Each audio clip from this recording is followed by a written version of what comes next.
Okay, so we are switching gears for a little bit. We ran out of plastic and instead we're going to move on to some plumbing because our second floor doesn't have heating in it. Now, as you hopefully saw, if you've been following along, we do have heating in the main floor.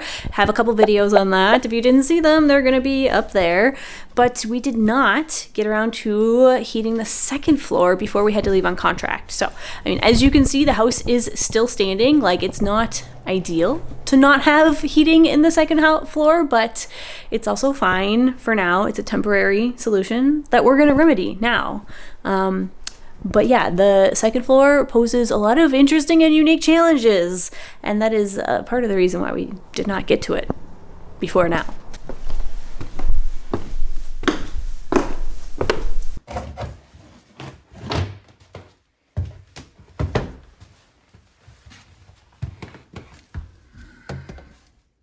Honestly, you could squeeze in there if you want to.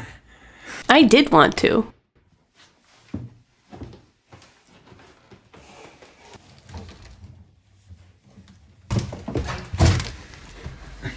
Hey, you. So before we could run the new pipes for the new heating system, we had to get rid of the old pipes from the old heating system, which of course took way longer than it had any right to do. And because I know that some people often comment that they're a little bit confused in where we are working in the house, on the house's layout, first of all, I would highly recommend, even if you've seen it before, going back and watching this video here. This is the original house tour video. I will try to link it in the video description, but that's gonna help get you oriented a little bit to the general layout of the house. And then if you wanna know specifically where I am crouched in that tiny little cubby, which is in the upstairs bathroom, the one that has the jacuzzi whirl tub pool thing. And that little cubby is actually under the stairway that leads up to the attic. So I am crouched under there. I am trying to access the pipes in the floor there because that is where they poke out into the bathroom, and they get there by running in the ceiling of the stairwell that leads from the basement to the main floor. So they kind of pass almost in the kitchen. It's a little bit confusing, but if you go back and watch that house video and then you watch the next couple clips where you see the stairwell that we're working in, hopefully that's gonna clue you in a little bit, orient you a little bit in the house. That is the area that we're currently working in.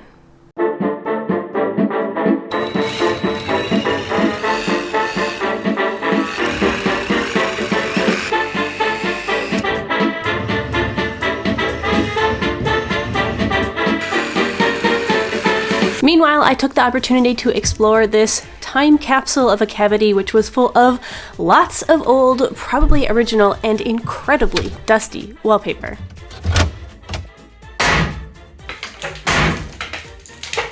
So that pipe is this pipe. Yeah, it's sheared.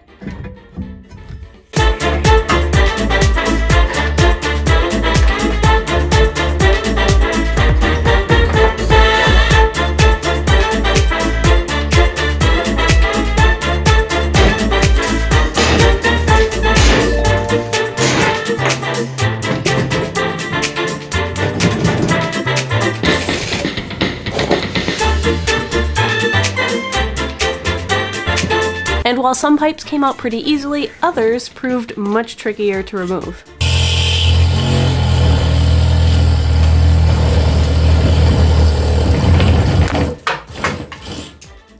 Move it! Oh yeah. Can you put it out? You might have to twist. No, the other way. It's a bit longer than I thought. So prevent it to go towards the washer. Twist. It should be on twist.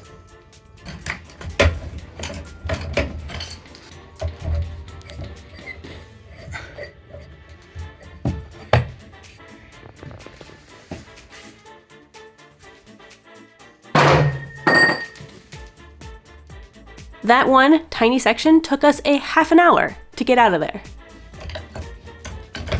But with that one out of the way, the rest came out pretty easily.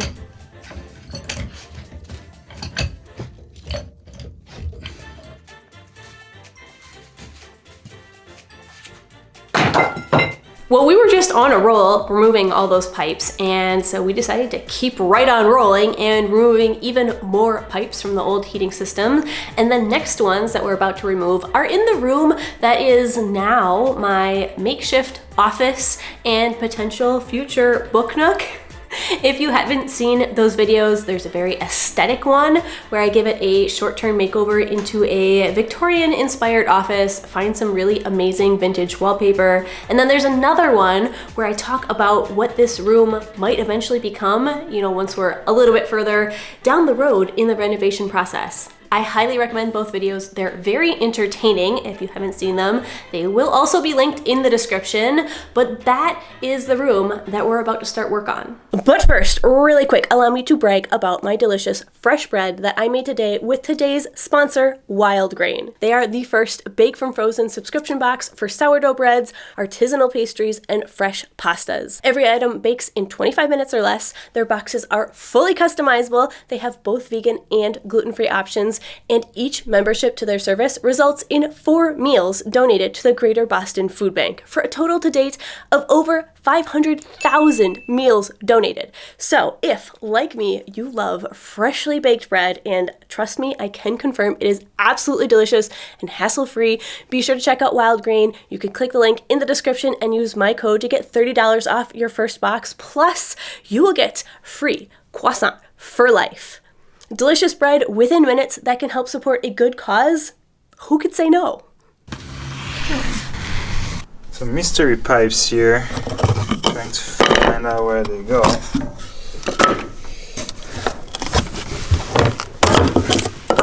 Easy there, killer. So, okay, I see it. It turns this way. Just don't know how far it goes. We need to put light in there. But it goes this way, meaning they probably either go in the center wall right downstairs. Now, if you have seen the previous videos about this room that I was mentioning, then you might remember how back then I was telling you about when we bought the house, this closet was lined with cardboard. Well,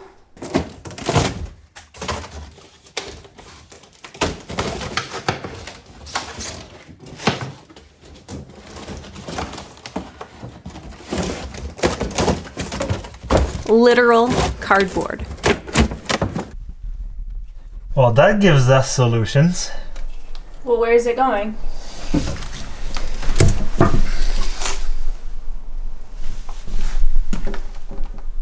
We need to measure. Where do you think it's going? So, the two pipes, these two, the U-turn and then they go this way, then down. Okay. But that's about right in the middle of that corridor.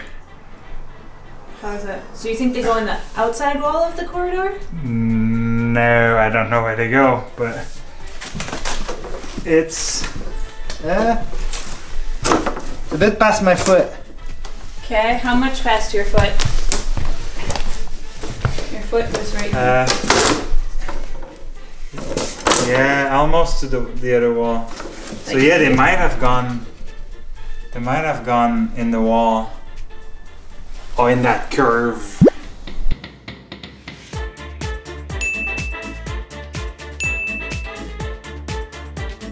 So we set to work removing everything we could access, but it was a bit tricky because that was a very large tool in a very small space.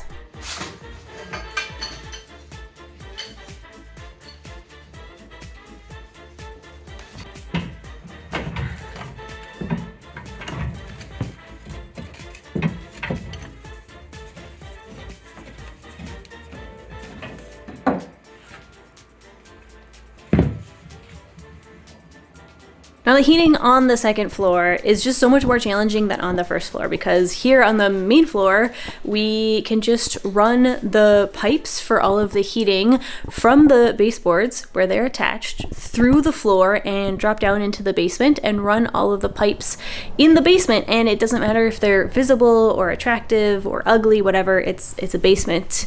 It's not even a very good looking basement at that. So that was not a problem. But then On the second floor, it's a lot trickier because we need to find a clever and ideally invisible path for the water, not only to get up to the second floor, but then also to make a circuit around all of the rooms, heat all of the rooms with as little visible piping as possible, because these pipes are not attractive. And then it also has to get back down to the basement, again, with as little visible piping as possible. And that is definitely no small task. It's one that we've been thinking about and mulling over and struggling with for months. And we're still not 100% sure that we have like the final plan, but we have at least some vague ideas and notions. So with those vague ideas and notions, onward. I will say that this isn't necessarily a problem that the people of the past seem to have worried about, because when the old radiators were installed, they were installed in a way that at least I'm very familiar with, which is that every single radiator, basically every room, has two big pipes that take the water from the boiler up all the way to the radiator on the second floor and then back down to the boiler.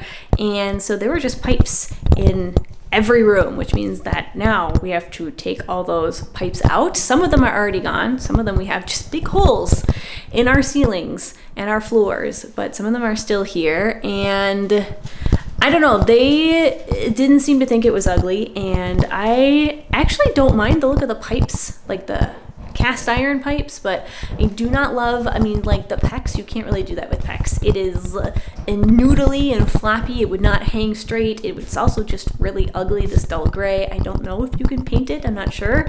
I don't know. We're not hanging visible PEX in the main part of the house, so gotta find a solution. What happened next was a lot of discussion, brainstorming, throwing ideas out there, just trying to find a solution for the heating loop on the second floor. Now, this does not make for glamorous YouTube footage, but it is a reality of renovation. Some days you spend as much time trying to make decisions as you do actually working on the house. And as always, when we find ourselves at a point where we just aren't making any more productive progress, we like to take a break and turn to other, lighter, more fun things.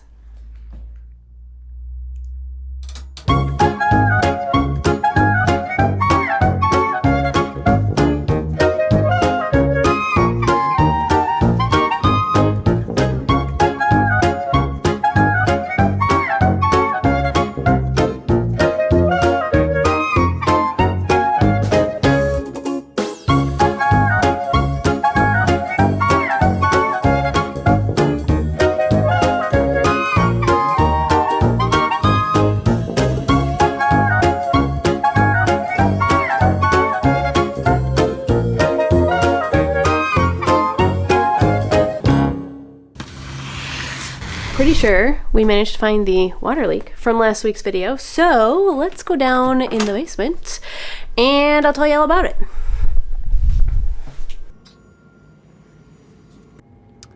So this was installed this summer and we were away for like 2 months. Our system has detected continuous consumption of water.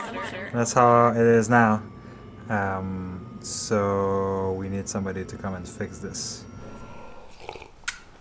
So we still have not committed to a final route for all of these heaters. However, there is other work that we can be doing in the meantime while we continue to mull this over, and that is that we can calculate how long each radiator needs to be in each room, because regardless of where they go, the room size is going to stay the same. So we can calculate using, I found this online calculator. I don't know if you can see that, but yeah, I'm going to use this. We're going to see how it works. I haven't used it before, but it does seem to take into account a lot of the important factors. So not only do you input the dimensions of each room, but it actually has things to calculate, like how many interior walls versus exterior walls there are, the type and size of windows in the room, if the floors above it and below it are insulated or not. Like, all of these are factors that are going to change the heating requirements for every room. So we're going to try this calculator out. Hopefully it works. And then by the end of this sitting, we still don't know where exactly they're going, but we will at least know how big every radiator is. Or at least that's the plan. Okay. What size radiator do I need? Room dimensions. Window area. What's below the room? Heated room, wooden floor, concrete floor. What's above the room? In all cases, it's a heated room. Type of outside wall, wooden frame. Type of window, wood single glazed. Number of outside walls, calculate. So it says that it would be 6,979. Yeah. So if I do the same thing, but we tell it there's a heated room underneath, let's see what it changes. 13, 11, 13. 13. 18, living, heated. Outside wall, wood frame. Type of window, wood. Outside wall, calculate. We broke it. That's not possible. That number is way too high. It's not possible. Were you in Yes, I was in meters? I was in metric. That's why I broke it. Okay, 4962. So we need kind of somewhere between those two. That would be if downstairs was heated, which is not 100% heated, but it's not So heated. it's 2,000 difference. Basically, we have 6,400 or 6,800. We would be a little bit under or way over. So we're probably kind of okay. Kind of okay. Kind of okay. Behold, two amateurs who have no idea what they're doing, trying to work their way through a completely new process. So using this, do you want to go through I have the dimensions for the So we second need to have floor. at least 10 foot. 119 ou 10 pieds. There's this Voilà. weird little area here. I didn't draw it perfectly to scale, okay? Hold on, I'm trying to do math. 2.6 plus 11. So it's actually minus 4 foot by about 30 inches. 37 and a half. 11 plus 32. So 13.5. Are you making that up or? All right, well, that was not particularly enjoyable, but it is now done, and we are fairly confident that we know how many feet of baseboard we need per room upstairs in the second floor there. Also because the Slant Fin company, the company that is selling these radiators and making the calculator, is based in the US. So we are slogging through this whole adventure in Imperial, which has been lots of fun. But yes, so now eventually the next step, we're gonna have to walk through each room and figure out where in the rooms we're gonna put the radiators, and if it's gonna be like one long radiator, if it's gonna need to be split up into two smaller radiators on two walls, things like that. But if I'm gonna be quite honest, our brains are pretty fried for the day. So we are just gonna finish up something that uses a lot less brain power, and that is we are going to continue to put more plastic on more of these giant, gorgeous, frigid windows.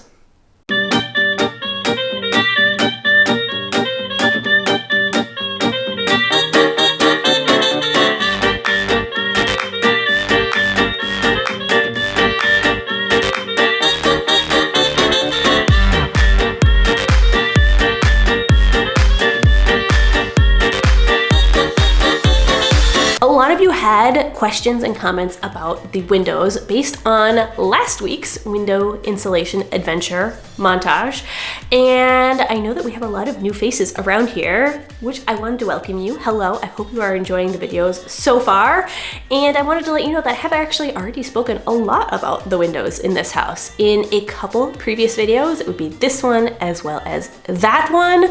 I kind of cover the state that they're in, as well as explain why I will be keeping the historic wood frame windows rather than switching them out for more modern vinyl, double or triple glazed windows. Also kind of get into why modern windows are a borderline hoax, to the point that the FTC actually charged several window replacement companies with making exaggerated and unsupported claims about their windows efficiency. It's like a whole thing. So I highly recommend that you check out both of these videos. I will link them in the description below, and then you can, just get a little more info about the house and their windows. And if I didn't answer your question in the comments, it's probably answered up there.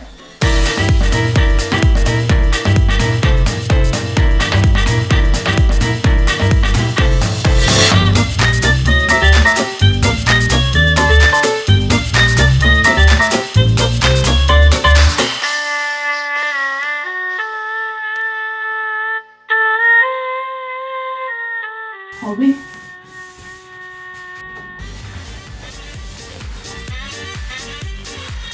Ooh.